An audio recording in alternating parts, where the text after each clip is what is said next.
സ്നേഹപൂർവ്വം സ്വാഗതം ചെയ്യുന്നു ബീഗംസ് കുക്ക് ബുക്ക്. വൈകിട്ട് എന്താ പരിപാടി? ചോറ്, അതുമല്ലെങ്കിൽ ചപ്പാത്തി. എന്നാലിത് ചോറുമല്ല, ഗോതമ്പ് പൊടി കൊണ്ടുള്ള ചപ്പാത്തിയുമല്ല. കൂടുതലറിയാൻ കൂടെ വരാം.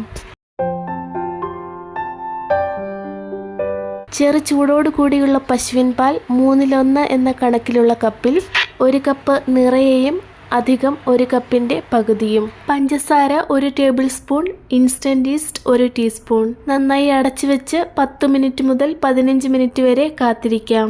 ആക്റ്റീവായി വന്ന പാലിൻ്റെ മിശ്രിതം തുറന്ന് 1 ടീസ്പൂൺ നെയ്യ് അതുമല്ലെങ്കിൽ ബട്ടർ ചേർക്കാം. ഉപ്പിടാതെ നന്നായി വേവിച്ചു വെച്ച കുത്തരിച്ചോറിൽ നിന്നും 1/2 കപ്പ്, ഗോതമ്പ് പൊടി 1 കപ്പ്, ഉപ്പ് 1/2 ടീസ്പൂൺ എല്ലാം കൂടി യോജിപ്പിച്ചെടുത്ത ശേഷം നന്നായി വെന്ത ചോറെങ്കിലും ആയുധത്തിന്റെ സഹായത്താൽ ഒന്നുകൂടി വേണമെങ്കിൽ ഉടച്ചെടുക്കാം. കുഴച്ച മാവിന് പൊന്തി വരാനായി 1 മണിക്കൂർ വരെ വിശ്രമം കൊടുക്കാം.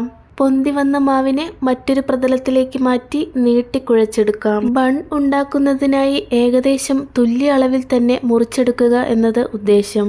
ഉരുളകളാക്കിയെടുക്കുമ്പോൾ ഒട്ടൽ ഒഴിവാക്കാൻ ബട്ടറോ നെയ്യോ കയ്യിൽ പുരട്ടാം. ഉരുളകളെ ഒന്നൊന്നായി ബേക്ക് ചെയ്യാൻ ഉദ്ദേശിക്കുന്ന പാത്രത്തിലേക്ക് ബട്ടർ തടവി അടുക്കി വയ്ക്കാം. ആദ്യമൊന്ന് പൊങ്ങി വന്ന മാവായതിനാൽ രണ്ടാമത്തെ വട്ടം വയ്ക്കുമ്പോൾ 20 മിനിറ്റ് മതിയാകും പൊങ്ങി വരാൻ.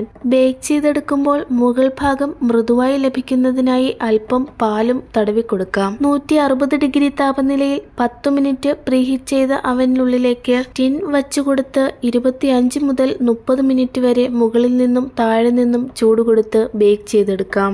ഗോതമ്പ് പൊടിയും ചോറും ചേർന്ന നന്നായി മൃദുവായി വന്ന ബൺ തയ്യാർ. താലവുമായി വഴിയിലേക്ക് ഇറങ്ങിയപ്പോൾ കണ്ടുമുട്ടാൻ സാധിച്ചത് വീട്ടുജോലിയും കഴിഞ്ഞ് തിരികെ പോകുന്ന ഒരു സ്ത്രീയായിരുന്നു. സ്നേഹം പങ്കിടാൻ കമന്റ് ബോക്സും ഹൃദയം കൈമാറാൻ ലൈക്ക് ബട്ടണും കൂടെ കൂടാൻ ഫോളോ ബട്ടണും അമർത്തണമെന്ന് അഭ്യർത്ഥിച്ചുകൊണ്ട് ഇന്നിവിടെ പറയുന്നു നിങ്ങളുടെ സ്വന്തം ബീഗംസ് കുക്ക് ബുക്ക്.